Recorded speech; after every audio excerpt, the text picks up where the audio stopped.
tell you that for YouTube, I probably should get ready because people are very judgmental on YouTube, so I should be dressed to the nines when I'm doing a car wash, but I'm gonna keep it real because I literally wake up, I'll brush my teeth, and then I'll go straight to washing my car because I will sweat and I will end up having to shower anyway.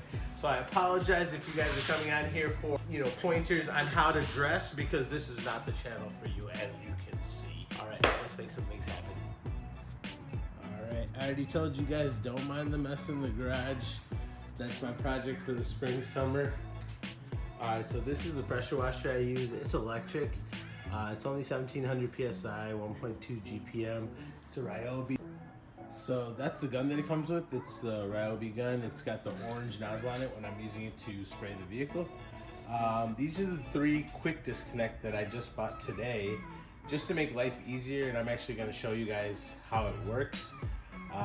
It's pretty common sense, but if you're new to power washing or pressure washing and using it on your car and things like that, this should help you kind of get by.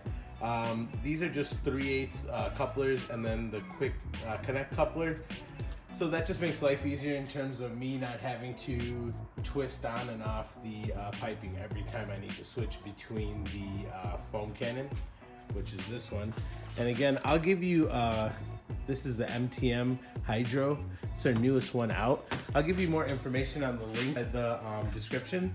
That way, if you guys want to buy it, you can buy it. But this is by far one of the best foam cannons that I have used so far. I'll let you know how the quick disconnects works and how they connect in general. The gun hasn't caused me any issues at all. And this pressure washer, to be honest, gets the job done. I haven't had any issues of like weak pressure or it not firing at the right moment or anything like that. It constantly works. It's electric. It's pretty quiet in my opinion for what it is, and yeah, it definitely gets the job done. So today, washing the F80, washing the E90. It's definitely much needed because the car's been going through, it's Illinois. So we got snow, we got rain, we got summer, and that all happens on the same week. All right, so the first thing, I'm just taking the coupler and I'm using the Ryobi gun. I'm supposed to push it on real tight. And it should just screw on with ease. If it's giving you a hard time, then you either don't have it on properly and aligned, or something's not right. Which it looks like something's not right. Perfect.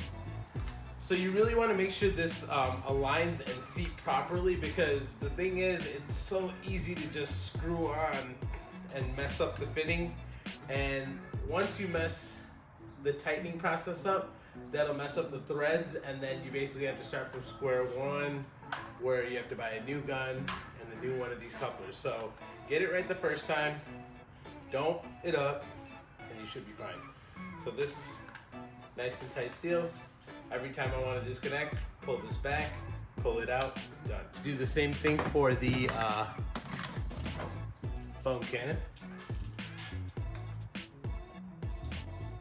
So I bought the MTM that was a kit, so basically you don't have to buy anything. It comes ready to go, plug and play, and you literally just have to apply the Teflon tape, connect all the joints, and then just get it connected to a pressure washer, and pretty much after that, it's all easy from there.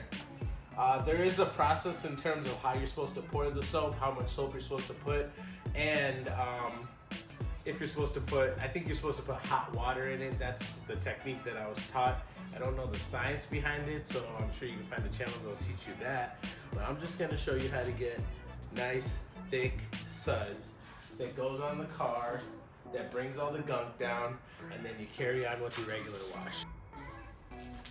All right, the last piece to the puzzle, you take the pressure washer. This is the end that connects from, so the hose connects to the pressure washer. The pressure washer has a separate line, and this line is what you're connecting the quick fit to. Once you have this connected, it's pretty much all good to go from there, and I can just snap everything on, and I don't need to worry about twisting anything off ever again. Well, hopefully. That's the plan. Funny thing is, my wife thought when I bought this, it's gonna speed up the car wash process, but it just slowed it down a notch just to make things a lot better.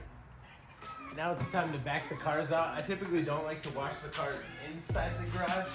Unless I have one car, then it's not a big deal, but really everything in the garage gets wet, the inside of the garage gets wet. I probably should worry about water getting into the foundation. Simple things like that, but I'm just gonna pull the cars out a little bit, still within the shade hopefully, depending on how the sun plays with us, and we should be good. And that way it's out of the garage, kind of out of sight from all the other crap that's in here, especially all the new mods that are gonna be going on to this car and this car.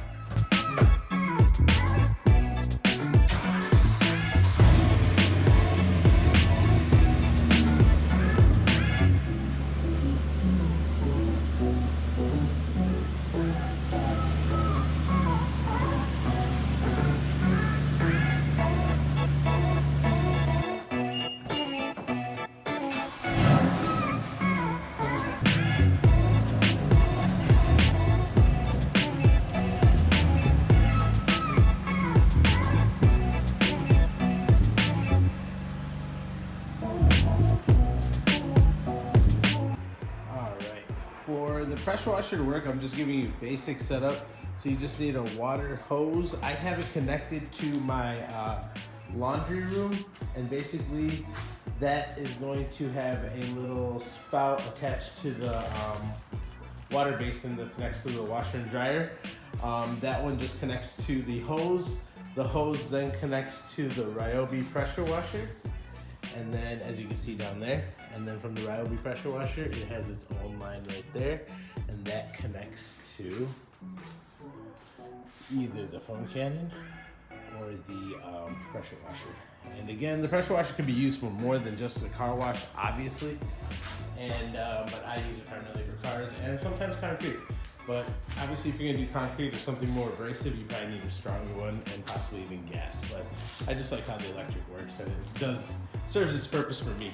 So it's also got a power cord. So that's one thing definitely that people will probably find annoying. So it's kind of living that wired life, which nowadays no one likes to do anyway. So it's totally up to you. Again, it's just preference. You could spend thousands of dollars, you could spend hundreds of dollars. You'll almost net similar results. You're not gonna, I don't wanna say you could spend the cheapest and get the best results, you know, it's just how it is. But that's just totally dependent on what kind of results you're looking for. It's up to you. That's why I call it custom. The other essentials you always want is like a Bluetooth speaker like that one, because that keeps an outlet, or a Bluetooth speaker like that one. And just helps you get through the whole car wash a lot smoother.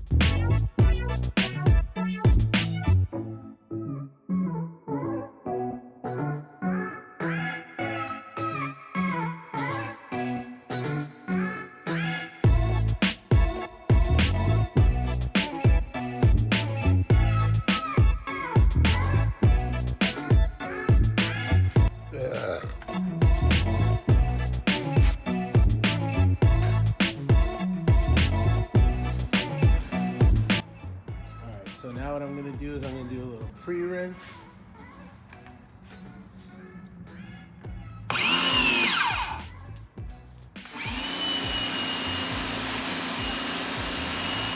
Alright, that's not how I spray the water. I'm just doing it with this camera in one hand and me trying to spray with the other hand. It's counterproductive. So I'm gonna spray the car, trust that I'm spraying the car, and I'll show you the next step after. After that, I'm gonna do the foam cannon. Let the foam kind of run down the cars, get the debris to the bottom as best as it can. Then I'm gonna do the 2-bucket method. So 1 bucket is gonna be used to have the soap, clean water, and the mitt that you're gonna use. Another bucket's just gonna have a grit guard and it's gonna have water in it, and that way you can just wash out your mitt each and every pass that you make. So I'm gonna do that, and after we finish that portion, I'm gonna go and hit it with the bead maker, which is something that I stand by right now because, I mean, I like Adam's H2O guard gloss, but I'm not gonna lie, Bead Maker is just top notch. I'm not gonna complain about it. After the car wash, it looks like he just waxed it, to be honest. I'm gonna do a full-on detail and give you guys the thorough how-to DIY detail as well. Today's just a maintenance wash, just to keep it up to date, take all the grime from daily driving it, because these cars are not sitting in the garage. They are driving every single day. So they're not just garage queens, guys.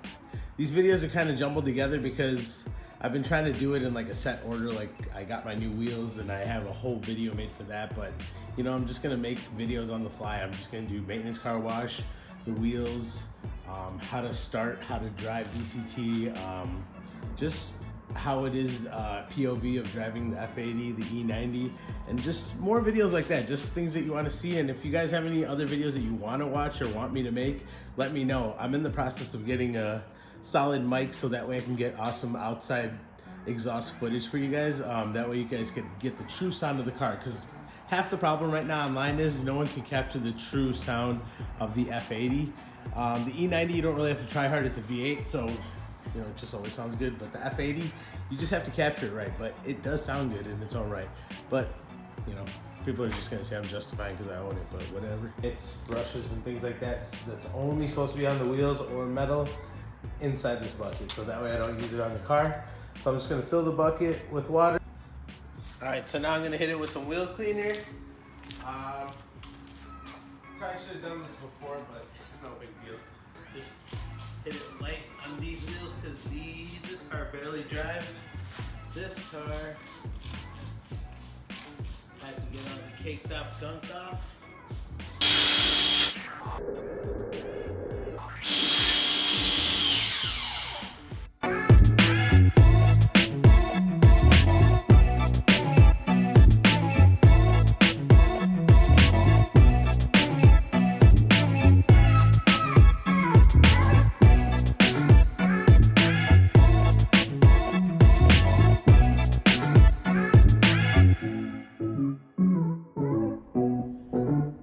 As you can see, it's well worth taking your time washing the car. It looks like a new car. All right, I'm just messing with you guys. Check out the new wheels. I just picked them up. They are the signature SV 104 Super Bead Concave. They're 19 by 9.5 in the front, and they're 19 by 11 in the rear. It's running a 295 tire in the rear and then a 275 tire in the front. The fitment is on point. I definitely need an alignment because I think there might be some slight rubbing in the front, but the rear is perfect. But take a look how that looks. The fitment is on point. Take a look at this